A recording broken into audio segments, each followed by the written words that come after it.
मनसेचा 20वा वर्धापन दिवस जो आहे तो आता किल्ले रायगडच्या पायथ्यात हिरकणीवाडी या ठिकाणी साजरा होणार आहे। त्यानिमित्ताने आपण जर बघितलं तर अनेक मनसैनिक जे आहेत ते किल्ले रायगडच्या पायथ्याशी दाखल होत आहेत।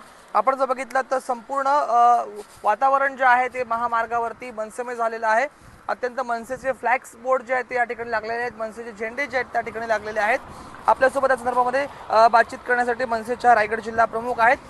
मॅडम, काय सांगाल, कशा पद्धतीचं एकंदरीत वातावरण आहे? प्रथम सर्व महाराष्ट्र सैनिकांना 20व्या वर्धापन दिनाच्या खूप खूप शुभेच्छा। आणि राहिला प्रश्न वातावरणाचा, तर अगदी उत्साहात आणि वाजत गाजत आम्ही रायगडाच्या पायथ्याशी प्रथमच वर्धापन दिन साजरा करतोय। आम्ही सर्वच जण फार उत्सुक आहोत की साहेब आमच्यासाठी आम्हाला काय संबोधितील।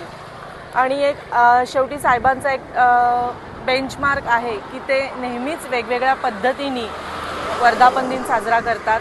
त्याच प्रकारे ह्यावर्षी देखील आम्ही रायगडाच्या पायथ्याशी वर्धापन दिन साजरा करतोय, त्याचा आम्हाला फार आनंद आहे। आपल्यासोबत मनसेचे तालुका अध्यक्ष साईनाथ धुळे आहेत। धुळे, नेमकं काय सांगाल तुम्ही, कसं वातावरण आहे तालुक्यातून? तुमच्या राज ठाकरे जे आहेत ते आता थोड्याच वेळामधून इकडून जाणार आहेत, एकंदरीत काय? खरं तर ज्या वेळेला साहेबांनी रायगडच्या पायथ्याशी हा जो निर्णय घेतला वर्धापन दिन, त्यावेळेपासून प्रत्येक महाराष्ट्र सैनिक प्रचंड उत्साहात, प्रचंड ताकदीने प्रत्यक्ष जल्लोषात कार्यक्रम साजरा करत आहे। तुम्ही जर इथं बघाल, पूर्ण रात्रभर झेंडे, बॅनर, रात्रभर सर्व कार्यकर्ते इथे मेहनत घेत आहेत। एकंदरीत आपण जर बघितलं तर मोठं उत्साहाचं वातावरण जे आहे ते एकंदरीत रायगडमध्ये दिसत आहे।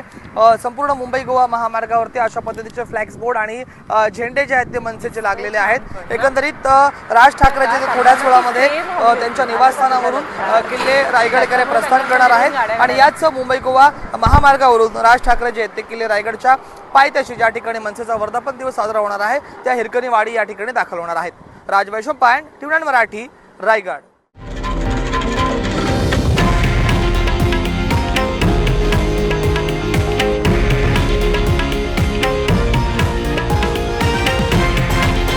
हे आहे देशातील नंबर 1 न्यूज नेटवर्क आणि आपण पाहत आहात TV9 मराठी, एकमेव।